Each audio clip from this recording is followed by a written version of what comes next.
नमस्कार दोस्तों, स्वागत है आपका यूनिक हिस्ट्री सेंटर के ऑनलाइन क्लासेज में। ये चल रही है आपकी कक्षा 6 की मैथ की क्लास, जिसमें आज हम पढ़ने वाले हैं आपका अभ्यास 13E। हम लोग पढ़ रहे हैं त्रिभुज अभ्यास 13 पढ़ रहे हैं, जिसमें पढ़ेंगे 13E पढ़ेंगे। तो चलिए, अभी तक हमने जो देखा, अभी तमाम नियम हमने देखा सर्वांग समता का। तो त्रिभुज के आज जो सर्वांग समता का नियम हम देखेंगे वो हम देखेंगे RHS। अच्छा, इसका मतलब राइट हैंड साइड नहीं होता। क्या नहीं होता? राइट हैंड साइड नहीं होता। कभी भी राइट हैंड साइड मत समझिएगा। R फॉर होता है राइट एंगल होता है, H फॉर हाइपोटेनस होता है और S फॉर साइड होता है। मतलब समकोण, कर्ण और भुजा। इसका क्या कहने का मतलब ये हुआ कि अगर किसी दो त्रिभुज की तीन चीजें समान हो, बताया था हमने आपको ना, तीन चीजें अगर बराबर मिले तो सर्वांग सम होते हैं। तो इसमें तीन चीजें क्या मिलनी चाहिए आपको? समकोण, कर्ण और भुजा। अगर कोई दो त्रिभुज है, उसमें समकोण मिल रहा हो और क्या मिल रहा हो, उसका कर्ण मिल रहा हो और उसकी एक भुजा मिल रही हो, तो क्या हो जाएगा? वो दोनों त्रिभुज आपस में क्या हो जाएगा? सर्वांगसम हो जाएगा। ठीक है, चलिए आइए देखते हैं, एक एग्जाम्पल लेते हैं, इसको समझाएंगे, उसके बाद आगे आपका चैप्टर का जो आपका अभ्यास 13 ही है उसको लगाना शुरू करते हैं। चलिए देखते हैं। सबसे पहले मान लीजिए हम दो त्रिभुज लेते हैं। याद रहे समकोण होना चाहिए। एक ये लीजिए, ये ले लिया हमने।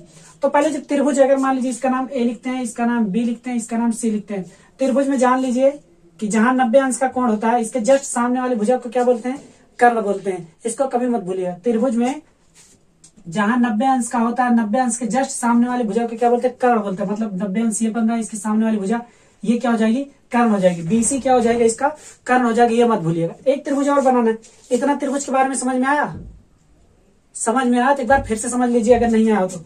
AB क्या हो जाएगा? त्रिभुज का आधार हो जाएगा। अच्छा, आधार आप इसको भी कह सकते हैं, इसको भी कह सकते हैं। बस ध्यान ये देना है कि त्रिभुज किस तरीके से रखा हुआ है। जो नीचे की तरफ होता है अक्सर उसी को क्या बोलते हैं? आधार बोलते हैं। लेकिन एक चीज और, 90 अंश के सामने की भुजा को क्या बोलते हैं? कर्ण बोलते हैं। ये कभी मत भूलिएगा। तो ये क्या हो गया हमारा? 90 अंश। 90 अंश। अच्छा, ये जो बॉक्स टाइप का बना है, जहां बॉक्स टाइप का बना, इसका मतलब ये क्या है? 90 अंश का कोण है। तो चलिए आइए देखते हैं। ये हो गया हमारा एक त्रिभुज, जिसमें त्रिभुज में हमको AB इसका आधार है, ये इसका लंब है और ये इसका क्या है? कर्ण है। क्या है? कर्ण है। देखिए, हमको कह रहा है समकोण, कर्ण और भुजा। मान लीजिए कर्ण अगर कोई भी नाप का हो जाए, ठीक है, कर्ण जिस भी नाप का होगा तो कर्ण दूसरे वाले में भी उसी नाप का होना चाहिए। भुजा जिस नाप का होगा, कोई एक भुजा उसी नाप का होना चाहिए। तो क्या करते हैं, मान लीजिए ये हमारा 7 का और कर्ण को ले लेते हैं 13 का। ठीक है ना, ऐसे हो गया। अब एक त्रिभुज और इसी के साथ लेते हैं। मान लीजिए त्रिभुज ले लिया हमने इस तरीके का, ये लीजिए इस तरीके का हमने ले लिया और इसको लिख दिया यहाँ पे 7 और ये हमारा कर्ण हो गया 13 और ये हमारा कितना है? 90 डिग्री का है ही, समकोण है। अब इसका नाम मान लीजिए लिख लेते हैं, यहाँ से ABC लिखे, यहाँ लिख लेते हैं PQR। ये समझ में आया आपको? इतना समझ में आया? तो चलिए क्या करते हैं, हमको ये दिखाना है समकोण, कर्ण और भुजा। जब किसी त्रिभुज के तीन चीजें उसमें समान मिले तो वो क्या होती है? त्रिभुज कहते हैं, सर्वांगसम होती है। चलिए देखिए, आपको इसके लिए एक एग्जांपल बताते हैं। जैसे हमने पिछले वाली वीडियो में बताया कि अगर ये आपका हाथ, देखिए दोनों हाथ, अगर ये हाथ है, इसके ऊपर हम ये हाथ रख दें तो ये हाथ, ये दोनों हाथ की जो हथेलियां हैं, ये आपस में क्या है? सर्वांगसम है। देखिए, इधर से पीछे वाली हथेली नहीं दिख रही है और अगर इधर से दिखाएंगे तो भी इसके पीछे वाली हथेली नहीं दिख रही। लेकिन अगर इसी को थोड़ा सा छोटा कर दें हाथ, मतलब ये मान लीजिए छोटे बच्चे का हाथ आ जाए, छोटा सा इसे रखा रहेगा तो इसको ढकेगा नहीं ना, तो ये सर्वांगसम नहीं होगा। हाँ, समरूप हो सकता है, जैसे समरूप आएगा उसको हम बताएंगे, लेकिन ये सर्वांगसम नहीं हो सकता। सर्वांगसम के नाम में ये क्या? सर्वांग सम। सभी अंग क्या होने चाहिए? समान होने चाहिए। सभी अंग समान नहीं है। हथेली जब बराबर रहेगी तब क्या होगा? समान होगा। चलिए आइए देखते हैं, ये त्रिभुज वो त्रिभुज दोनों सर्वांगसम है कि नहीं। हमने क्या देखा कि हमको, चलिए बताते हैं। यहाँ देखिए क्या कह रहा है कि समकोण, पहले ये बताइए समकोण ये है, A समकोण है और P समकोण है। तो इसको लिख सकते हैं कोण CAB बराबर है कोण, कौन सा समकोण है? CAB लिखा जा रहा है ना, तो RPQ लिखेंगे, RPQ लिखेंगे और ये क्या है? समकोण है। अब ये पूछिए कि समकोण होता क्या है? इसको अंग्रेजी में राइट एंगल बोलते हैं और राइट एंगल बोलते हैं तो समकोण मतलब 90 डिग्री का। तो यहाँ आप बराबर करके यहाँ लिख सकते हैं आप 90 डिग्री। हो गया ना? तो ये हो गया आपका समकोण। उसके बाद कर्ण देखना है। कर्ण इसका कितना है? 13 है। 90 डिग्री के सामने वाली भुजा को क्या बोलते हैं? कर्ण बोलते हैं। तो 90 डिग्री के सामने वाली भुजा क्या? कर्ण है। तो 13 ये भी, 13 ये भी, मतलब क्या लिखेंगे? देखिए यहाँ लिखेंगे हम BC बराबर B और C बोले थे, Q और R बोलेंगे, QR। अब यहाँ बराबर में यहाँ लिख सकते हैं कर्ण। क्या है? कर्ण है। ठीक है, क्योंकि देखिए कर्ण, अच्छा नाप दिया गया, कर्ण लिख दिए ना, यहाँ बराबर में यहाँ 13 भी लिख सकते हैं। कितना? 13। और ये यहाँ पे क्या है? कर्ण है। ठीक है ना, दोस्तों ये समझ में आया, ये कर्ण है। दो चीजें समान मिल गई, अभी तीसरा चीज और देखना है। अभी देखिए आधार इसमें क्या है, ए बी आधार है, तो लिखेंगे ए बी बराबर, ए बी है तो पी और क्यू, क्या पी और क्यू, ये क्या हो जाएंगे, इसको देखिए क्या कह रहा है भुजा, तो इसको क्या कर देंगे भुजा है, भुजा। अच्छा इसका नाप दिया है 7, 7 दिया है, तो यहीं पर बराबर हम करके क्या 7 भी लिख सकते हैं, ठीक है ना। तो देखिए 3 चीज हमको मिल गया, तो इसका मतलब क्या हो गया, ये और ये दोनों त्रिभुज क्या आपस में सर्वांग सम है, सभी अंग इन लोगों के समान है। तो अगर लिखना रहेगा तो सर्वांग सम का निशान क्या होता है ये भी बताएं, तो यहाँ लिखेंगे ए बी सी, लिखेंगे त्रिभुज ए बी सी सर्वांग सम है, सर्वांग सम का निशान मत भूलिएगा, ठीक है। ए बी सी सर्वांग सम किसके, A B C P Q R के क्या है सर्वांग सम है, त्रिभुज पी क्यू आर के सर्वांग सम है। और क्यू सर्वांग सम है ये हमने आपको बताया, एक समकोण मिल गया और एक कर्ण मिल गया, ये दोनों बराबर और एक भुजा भी बराबर है, तो एक समकोण एक कर्ण और एक भुजा अगर बराबर है तो वो त्रिभुज दोनों आपस में क्या है सर्वांग सम है। क्योंकि अगर इस त्रिभुज को उठा के इस पे रख दिया जाए तो ये त्रिभुज पूरा का पूरा क्या हो जाएगा, तोपा जाएगा, ढक जाएगा, कवर कर लेगा पूरे को, ठीक है दोस्तों। बस इसमें इतना ही सीखना था कि ये क्या होता है एक्चुअली, RHS जब हम लगाएंगे तो लिखेंगे RHS के द्वारा। अच्छा राइट हैंड साइड मत करिएगा, 20 बार बता रहे हैं, यहाँ RHS का मतलब राइट हैंड साइड नहीं होगा, ठीक है। यहाँ RHS का मतलब समकोण कर्ण और भुजा, R for right angle, H for hypotenuse और S फॉर साइड होगा। तो चलिए आगे बढ़ते हैं, आते हैं आपके क्वेश्चन में, देखते हैं अभ्यास 13E।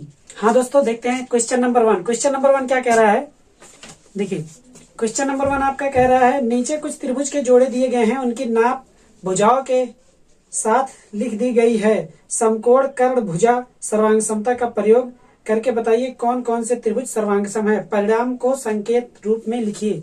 देखिए क्या कह रहा है, समकोण कर्ण भुजा, तो यहीं पर साइड में हम लिख ले क्या, समकोण, समकोण, समकोण दिखाना है, कर्ण दिखाना है और क्या भुजा दिखाना है। इसी के आधार पे क्या करना है हमको, इसको प्रूफ करना है। अच्छा इसको क्या बोलते हैं, अभी जस्ट लिखवाए थे कैसे, RHS, राइट हैंड साइड मत समझिएगा, ठीक है। तो चलिए आइए देखते हैं, बहुत ही आसान क्वेश्चन, एकदम बस हार्ड क्वेश्चन, ऐसा आप पा जाएंगे तो बहुत आसानी से कर देंगे। देखिए अभी हमने पीछे आपको बताया, वीडियो को शुरुआत से ही देखिएगा, शुरू में जो दिया गया उतना बहुत इंपॉर्टेंट है। अब इसमें देखते हैं सबसे पहले वाले में हमको देखिए पहले समकोण दिखाना है, तो समकोण हमारा कौन सा है 90 डिग्री का, तो यहाँ लिखेंगे कौन सा, देखिए एक त्रिभुज ये हो गया, एक त्रिभुज ये हो गया, इसमें से 2 त्रिभुज निकलेगा ना, तो सबसे पहले देखेंगे BCA, BCA बराबर, अच्छा BCA बराबर है तो इधर से क्या लिखेंगे ADB, ADB, ये क्या है, ये है समकोण का, कि कितने का है 90 डिग्री का है, तो लिखेंगे 90 डिग्री और ये लिख देंगे समकोण, समकोण हो गया, पहला हो गया समकोण मिल गया हमको 90 डिग्री का हो गया। अब दूसरा है कर्ण, अच्छा समकोण के सामने वाली की भुजा क्या होती है, कर्ण होती है, तो इस त्रिभुज का भी कर्ण क्या होगा 3.5, इस त्रिभुज का भी कर्ण क्या होगा 3.5 ही होगा। तो इस त्रिभुज का जब लिखेंगे AB बराबर BC, B और A, क्या BA, ये क्या है हमारा, यह है हमारा कर्ण, लिखेंगे कर्ण, ब्रैकेट में लिख दीजिएगा, एक कर्ण हो गया। और दूसरा देखना है भुजा, अब भुजा एक बात बताइए, कर्ण ही हो गया, एक भुजा इधर 2 सेंटीमीटर का, एक इधर है, तो BC बराबर लिख सकते हैं AD है, क्या BC बराबर AD है, कहे कि वो 2 सेंटीमीटर का है, यो 2 सेंटीमीटर का, यहाँ लिख सकते हैं 2 सेंटीमीटर लिख सकते हैं ना, ये 2 सेंटीमीटर का हो गया, और ये क्या हो गया भुजा हो गया, यही लिख दीजिए क्या भुजा।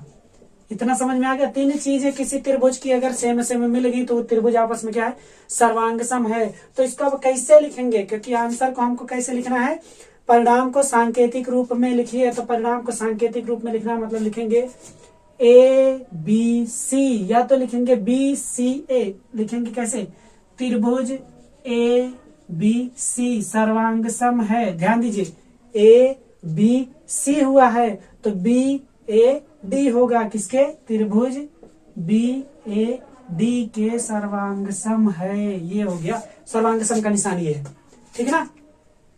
ये पहले का पहला ये आपका हो गया, ये आपका आई थिंक आप लोगों को समझ में आ गया। चलिए क्या करते हैं, इसको हटाते हैं और देखते हैं दूसरा वाला। ठीक है, ध्यान से समझिएगा। चलिए दूसरा वाला देखते हैं। चलिए इसको हटा दिया हमने, ये आपको समझ में आ गया है। ठीक है, अब देखते हैं दूसरा वाला। यहाँ पर सॉरी ए लिखा था, यहाँ पे यहाँ लिख देते हैं, ये है हमारा ए। देखिए दूसरा वाला जो हमारा दिया गया, यहाँ पे दिया गया, इसमें देखेंगे तो दो त्रिभुज हमको मिल रहा है। हमको चाहिए क्या, एक समकोण चाहिए, कर्ण चाहिए, भुजा चाहिए। तो समकोण देखिए 90 का इसमें भी है, 90 का इसमें भी है, कर्ण 3 का इसका भी है, 3 का इसका भी, क्योंकि 90 अंश के सामने वाली भुजा क्या होती है, कर्ण होती है। ठीक है, तो देखिए समकोण हो गया, ठीक है, कर्ण हो गया, भुजा हो गया। देखिए क्या करते हैं हम लोग, अगर ये कह रहा है यहाँ पे ये लंब है, ध्यान दीजिएगा, ये क्या है, इस पर लंब है, तो ये वाला बराबर होगा और ये बराबर होगा, तो हमारा त्रिभुज कैसा हो जाएगा। देखिए समकोण जब लिखेंगे तो इसमें समकोण क्या लिखेंगे, पहले ये वाला त्रिभुज फिर ये वाला, तो लिखेंगे कोण ए डी बी बराबर कोण ए डी बी लिखे थे, अब लिखेंगे ए डी सी। कहा है ये है समकोण। समकोण मतलब अब लिखने की जरूरत नहीं, सामने समकोण लिखा गया। और दूसरा कर्ण देखेंगे, कर्ण क्या है, बी ए है, क्या है, बी ए बराबर, जब बी ए है तो उधर से सी ए होगा, क्या होगा, सी ए होगा। अब देखिए भुजा, भुजा कौन सी है, भुजा यही ले लेंगे बी डी। अच्छा भुजा अगर ये नहीं लेना है तो ये देखिए समकोण में बीच वाला लीजिए, ए डी बराबर ए डी है, क्या है, ए डी बराबर ए डी है। अच्छा ये क्यों है, क्योंकि उभयनिष्ठ है, क्या है, उभयनिष्ठ, उभयनिष्ठ, ठीक है ना। एडी और एडी क्या है, दोनों उभयनिष्ठ का है कि वो दोनों में है, समझ में आया, दोनों में, इसलिए उभयनिष्ठ हो गया। और अब हम इसको क्या लिख सकते हैं, राइट हैंड साइड वाला नहीं लिखेंगे, 20 बार बता चुके ही है, क्या राइट एंगल और हाइपोटेनस और क्या है, साइड है। तो राइट एंगल हमको क्या मिला यहाँ पे, इसको मतलब लिखा जा सकता है त्रिभुज ए डी बी सर्वांगसम है, ए डी बी सर्वांगसम है ए डी सी के, क्या, त्रिभुज ए डी सी के, ये क्या है, सर्वांगसम है। हो गया ना सर्वांगसम, इतना समझ में आ गया। चलिए अब क्या करते हैं, उसको भी हटाते हैं और ये वाला लगाते हैं, ये वाला सवाल। तो चलिए देखते हैं, इसको भी हटा देते हैं हम, ये भी हमारा हो गया है। चलिए ठीक है, समझ में आ रहा है ना दोस्तों, समझ में आ रहा है तो वीडियो को लाइक करिएगा, तब ना हम जानेंगे कि आपको समझ में आ रहा है। चलिए अब इसको देखते हैं, ये हमारा क्या है, ये हमारा दो त्रिभुज दिया गया, एक इधर एक इधर। देखिए दो भुजा समान मिल रही है और एक समकोण समान मिल रहा है। तो पहला त्रिभुज देखेंगे डी ए ओ, तो देखिए डी ए ओ में समकोण क्या है, ए पे है, तो लिखेंगे कोण डी ए ओ बराबर है, डी ए ओ बराबर किसके होगा, सी बी ओ के, कोण सी बी ओ के क्या है, बराबर है। मतलब क्या है, समकोण है, क्या है, समकोण है, समकोण है तो मतलब 90 डिग्री का कोण है, ठीक है ना। राइट एंगल कितने का है, 90 डिग्री का है। नेक्स्ट देखते हैं कर्ण, 90 अंश के सामने की भुजा कर्ण होती है, 90 अंश के सामने की भुजा कर्ण होती है, मतलब इसका कर्ण कितना है, 2.4, मतलब ओडी बराबर क्या है, ओडी बराबर ओसी है, ओसी है, क्या है, ओडी बराबर ओसी है। और क्या है, हमारा कर्ण है। अच्छा इसका नाप भी दिया गया, तो नाप भी लिख सकते हैं 2.4 सेंटीमीटर, ठीक है ना। अब देखिए भुजा, एक भुजा देखनी है 2 सेंटीमीटर का ये, 2 सेंटीमीटर का ये, लिखेंगे एओ या तो बी, मतलब इसको एओ भी लिखा जा सकता है या ओए भी लिखा जा सकता है। तो हम लोग क्या लिखेंगे, लिखेंगे एओ बराबर बी ओ। अच्छा ये क्या है हमारा, ये है 2 सेंटीमीटर का। अब 3 चीज मिल गई हमको ना, एक इधर समकोण, एक कर्ण और एक भुजा मिल गई, तो हम क्या कह सकते हैं कि RHS रूल से, RHS समता रूल से ये त्रिभुज इस त्रिभुज के क्या सर्वांग सम, मतलब ये एक दूसरे को क्या करेगा, ढक लेगा। तो चलिए लिखेंगे, कैसे लिखेंगे, ADO या OAD लिखेंगे, OAD। अच्छा त्रिभुज OAD सर्वांग सम है, OAD लिखे तो OBC लिखेंगे, क्या, त्रिभुज OBC के क्या है, सर्वांग सम है। ये हो गया आपका क्वेश्चन नंबर 1। तो दोस्तों देखते हैं next question, question number 2। Question number 2 क्या कह रहा है, BD और CE ये क्या है, त्रिभुज ABC की भुजाओं AC और AB पर क्रमशः लंब खींचे गए हैं। BD बराबर C, देखिए कह रहा है BD और CE क्या है, इस पर और इस पर क्या है, लंब है। लंब मतलब 90 अंश का कोण बना रहे हैं, यहाँ पे 90 अंश का कोण बनेगा। लंब हमेशा 90 अंश का कोण बनाता है, तो हमको दिखाना है। और BD बराबर CE दिया गया, मतलब BD ये वाली भुजा और ये वाली भुजा क्या है, दोनों बराबर है। देखिए क्या कह रहा है, त्रिभुज DBC सर्वांगसम, त्रिभुज ECB है कि नहीं है। अच्छा है तो कारण भी बताना है। तो चलिए आइए कारण बताते हैं, देखते हैं हम लोग। अगर डीबीसी निकालेंगे, मान लीजिए डीबीसी इधर बाहर निकाल दे, डीबीसी अगर यहां से इतना काट के बाहर निकाल दे तो कैसा मिलेगा, इस तरीके का मिलेगा हमको। ध्यान से देखिएगा, समझिएगा बहुत बढ़िया से। डी सी और क्या रहेगा, ये बी रहेगा। और इसको अगर बाहर निकाल दे तो कैसा मिलेगा, ऐसा मिलेगा ना, बोलिए ऐसे ही तो मिलेगा। इसका नाम लिख देंगे ई और इसका नाम बी, इसका नाम सी। ये देखिए 90 अंश का कोण है ना, है कि नहीं है। एक इधर निकाल दे और बोल रहा है ये वाला भुजा, ये वाला भुजा दोनों का है, बराबर है। अच्छा ये वाला और ये वाला दोनों में क्या उभयनिष्ठ है कि नहीं है ना। चलिए सबसे पहले देखते हैं हमको कैसे निकालना। R H S, right angle, hypotenuse और साइड। तो सबसे पहले राइट एंगल देखते हैं, राइट एंगल क्या होगा, इसमें और इसमें देखेंगे। बी ई सी लिखेंगे, बी ई सी, कोण बी ई सी बराबर, बी ई सी बराबर क्या होगा, सी डी बी। क्या होगा, सी डी बी होगा कि नहीं। और ब्रैकेट में समकोण है, क्या है, समकोण है, समकोण है, ये हो गया। और क्या एक तो दिया गया है बी डी बराबर सी ई, क्या दिया गया है, बी डी बराबर सी ई। अच्छा ये क्या है, ये है हमारा भुजा, क्या है, भुजा, ध्यान रहे क्या है, भुजा है, भुजा।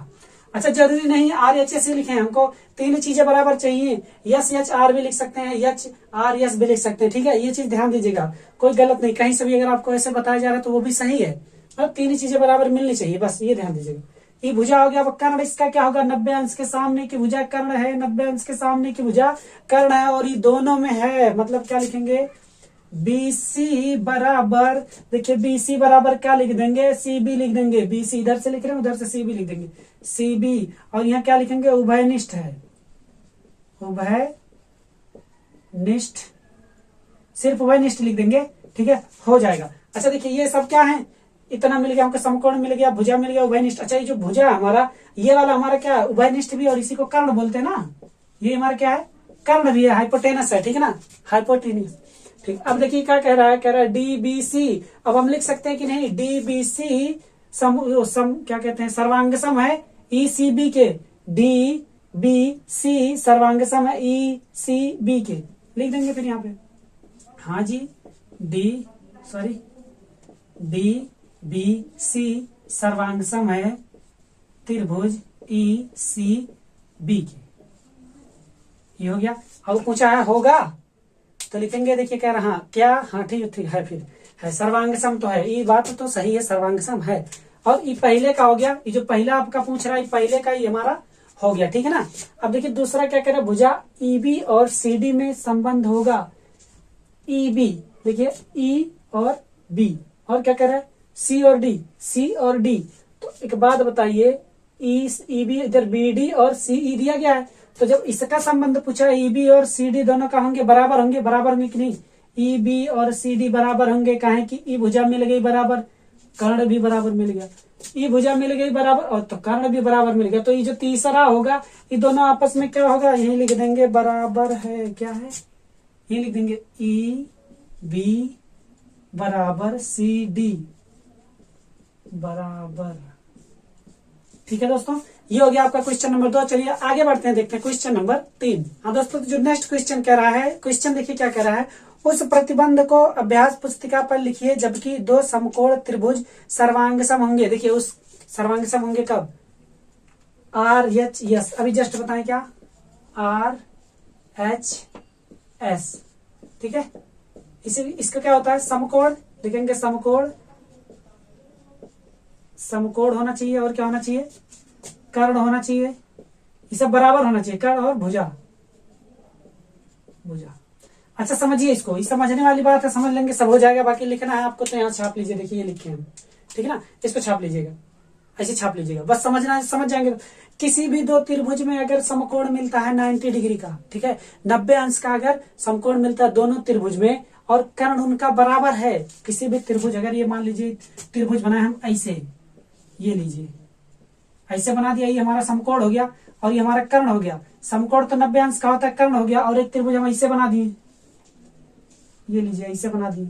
यहाँ जो लिखा गया इसको भी आप लिख सकते हैं, कोई दिक्कत नहीं है, ठीक है। ये देखिए ये हम समझा रहे हैं, बस ये इसका हो गया। इसको मान लीजिए लिख देते हैं 8 का है, ये भी हमारा लिख देते हैं 8 का है। देखिए समकोण मिल गया, समकोण इसमें भी है, समकोण इसमें भी है कि नहीं है। कर्ण 8 का है, कर्ण इसमें भी 8 का, सेंटीमीटर लिख लीजिए, सेंटीमीटर लिख लीजिए, मीटर चाहे जिसमें दूरी का कोई भी इकाई लिख सकते हैं। भुजा मान लीजिए, भुजा हमारा 5 का हो गया, तो ये 5 का हो गया, तो ये वाला बराबर ये वाला हो जाएगा ना। अर्थात हमारे दो त्रिभुज में अगर समकोण मिल रहा है और उसका एक कर्ण मिल रहा है, दोनों का कर्ण बराबर और भुजा एक बराबर मिल रहा है, तो त्रिभुज दोनों क्या है, सर्वांग सम है, एक दूसरे को क्या कर लेंगे, ढक लेंगे। बाकी आपको किताबी ज्ञान जो है वो तो आपको आना ही चाहिए, कैसे कैसे हो रहा है, ठीक है ना। देखिए जो यहाँ लिखा गया उसके हिसाब से देखेंगे, जो लिखा गया है बस आपको बस इतना ही समझाना है कि यदि एक समकोण त्रिभुज का कर्ण और एक भुजा दूसरे समकोण त्रिभुज के कर्ण और एक भुजा के क्या हो, बराबर हो, तो दोनों त्रिभुज सर्वांगसम होते हैं। इसे समकोण कर्ण भुजा कहते हैं, ठीक है ना। समकोण कर्ण भुजा का सर्वांगसम कहते हैं, ठीक है ना, मतलब यही RHS कहते हैं। चलिए ये हमारा क्वेश्चन हो गया, आगे बढ़ते हैं, देखते हैं क्वेश्चन नंबर अपना नेक्स्ट जो अगला है।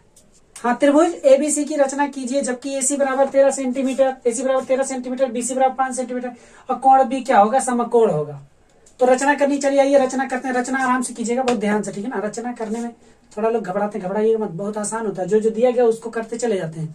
देखिए त्रिभुज ABC की रचना करनी है। AC बराबर हमको 13 सेंटीमीटर दिया गया है, BC बराबर हमको 5 दिया गया है। तो क्या करते हैं, सबसे पहले BC बराबर 5 सेंटीमीटर का एक रेखा खींचते हैं। देखिए BC बराबर यहाँ खींच दिए, इसका नाम लिख दीजिए B, इसका नाम लिख दीजिए C। और BC बराबर कितना, 5 सेंटीमीटर का, तो लिखते हैं कितना है, 5 सेंटीमीटर है।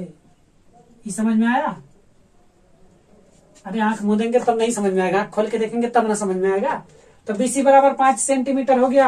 अब B क्यों बना रहे हैं पहले, क्योंकि B पे हमको क्या करना है, समकोण करना है। तो ये जो B है इस पे हम क्या करेंगे, समकोण बनाएंगे। समकोण बनाने के लिए क्या करेंगे, यहाँ प्रकार रखेंगे, ऐसे एक छोटा सा चाप लगेंगे, फिर यहाँ से एक चाप यहाँ, एक चाप यहाँ, फिर इन्हीं से थोड़ा सा आगे बढ़ के इस चाप को थोड़ा सा बढ़ाएंगे, फिर यहाँ रख के इसको काटेंगे। ये कितना डिग्री कोण बन जाएगा, 90 का। इसको बढ़ा देंगे, मान लीजिए x तक का बढ़ा दिया, कोई भी दूरी हो मान लीजिए x तक का, उसको बढ़ा दिया, इसका नाम x लिख सकते हैं, ठीक है।